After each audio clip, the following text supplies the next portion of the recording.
Welcome to the introduction episode of Confessions of an RV Technician. Learn from problems seen in the field. My name is Chris Ratcliffe, and I'll be your host. The purpose of this episode is to share who is Chris Ratcliffe, so you can get to know the person behind the mic.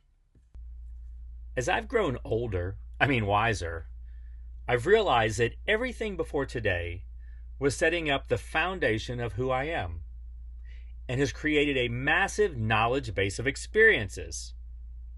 Don't worry, this applies to you too, but realizing it and using it are two different things.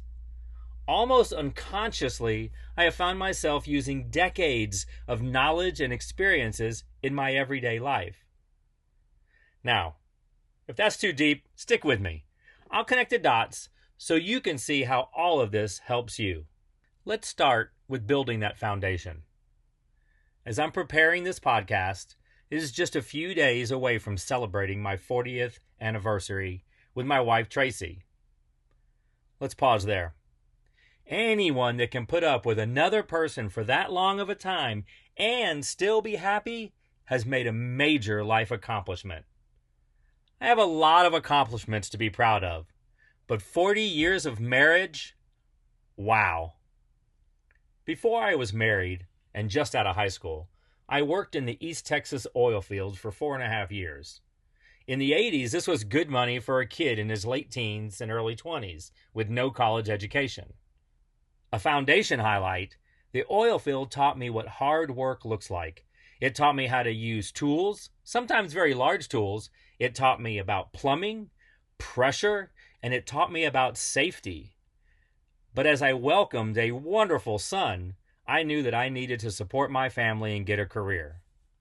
So I enlisted into the Navy from 1986 to 1992. When I was honorably discharged, I was an electronic warfare technician, first class, surface warfare qualified. My job was anti-ship missile defense. Coolest job description, and I loved what I did on board ship. In the Navy, I could support my brand new family and learn a trade. I've said this many times.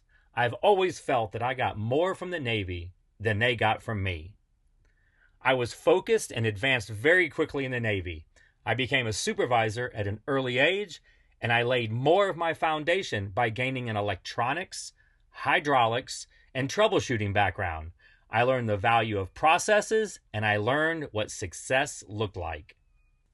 After 6 years in the Navy, I worked for the Department of Defense, rewriting and reverse engineering thousands of pages of technical manuals. My value to this project was that I was previously the end user. I was the technician we were writing these manuals for. I knew what the user was thinking and their working environment on board the ship. This introduced end-user empathy and was my foundation to becoming a user experience professional. Okay, now, just a second here. This is just the highlights. I'm not trying to do a complete resume here. I'm just creating building blocks and having some fun along the way. I'm trying to help you understand how I became who I am as an RV technician. Okay, let's get back to family.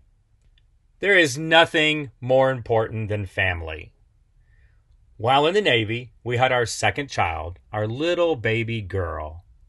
Those two wonderful children are now grown adults and married.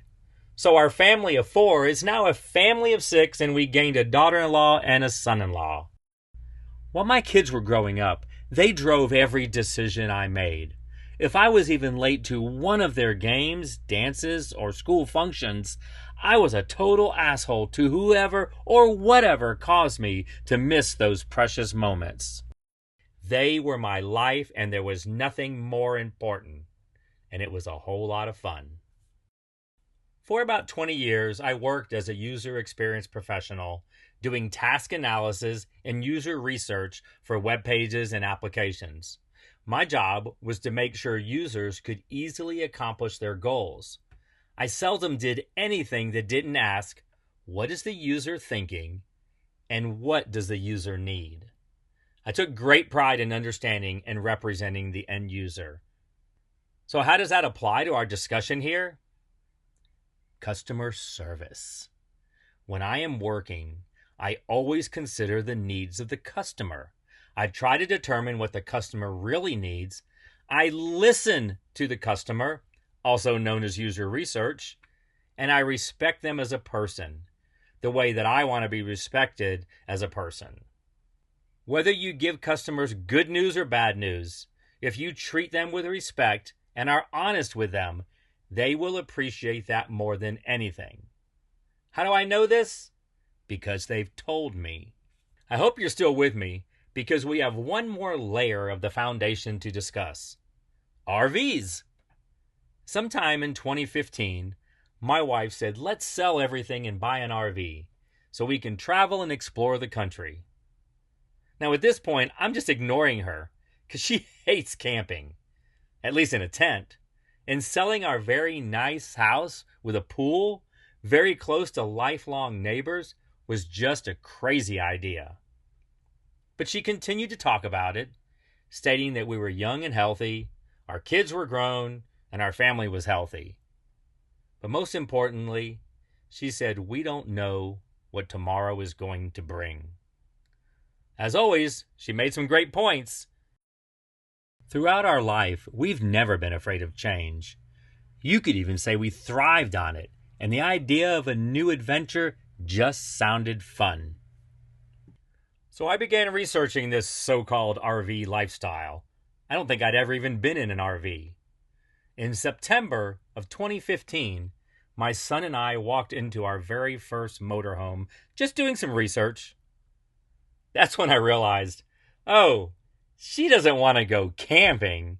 She wants to go glamping, which is now part of our new vocabulary. We could have all the comforts we have in our sticks and bricks house and park almost anywhere. Now that sounded glamorous and fun.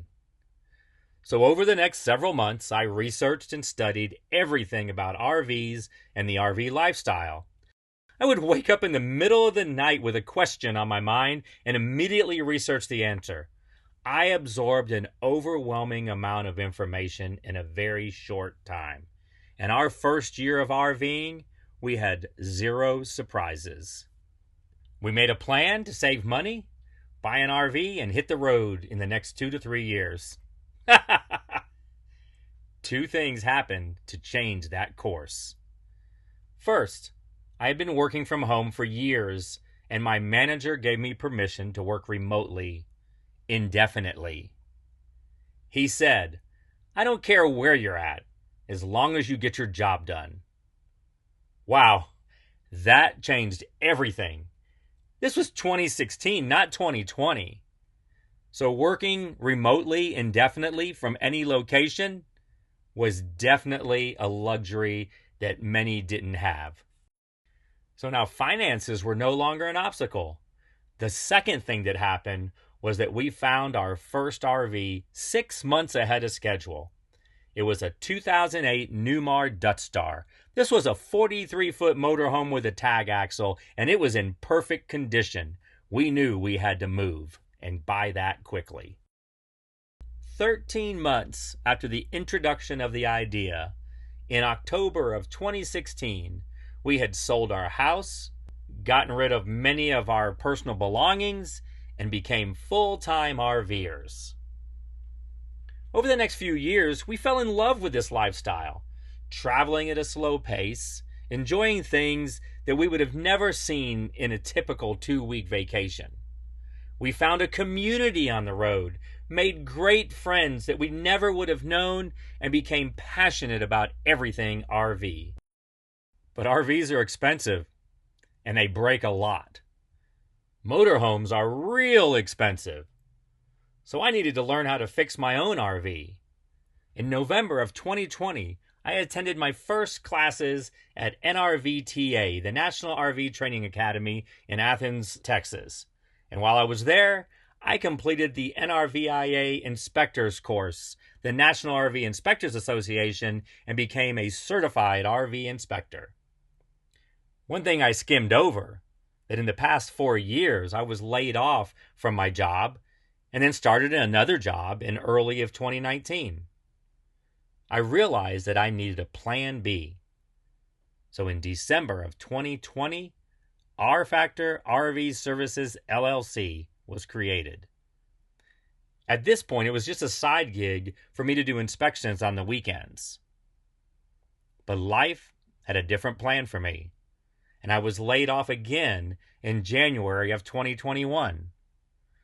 As I researched for full-time employment, I continued to lay the groundwork for R-Factor RV Services, and we started to promote the business more and more. We did this by attending RV rallies and providing education about RV inspections. In June of 2021, we attended our first escapade. And this is a huge rally with over 700 RVs put on by the Escapees RV Club, and we were there as a vendor. We were only there to promote the inspection business and do some AC services. But the leaders of Escapade asked if I'd be willing to take on some technician jobs. Now at this point, I was a registered technician with a basic knowledge of RV systems. Of course, with my diagnostic and troubleshooting background, I knew more than I realized. I had gained a lot of general RV experience by now. By no means was I an expert, but the pieces of my foundation started to come into play, and that included customer service. Our experience at the 2021 Escapade could be put in its own podcast. It was life-changing. We were so busy. I was so exhausted, but it was also very exhilarating. We drove away from that event with a plan. Go back to school, get certified, and take R-Factor RV Services to the next level. After completing the certification process, I became an RVTAA Certified RV Technician, on top of being an NRIVA Certified RV Inspector. We'll talk more about those certifications in later episodes. Now, with the foundation laid, we've spent the last several years helping RVers by offering our services to repair and maintain their RV, as well as doing RV inspections. And whenever I get the chance, I share my knowledge and experience to educate RVers. At the time of this podcast, we have completed nearly 400 jobs, and I have a 5-star rating on Google Reviews. Thank you for listening. Just like being an RV technician, this was a lot more fun than I expected.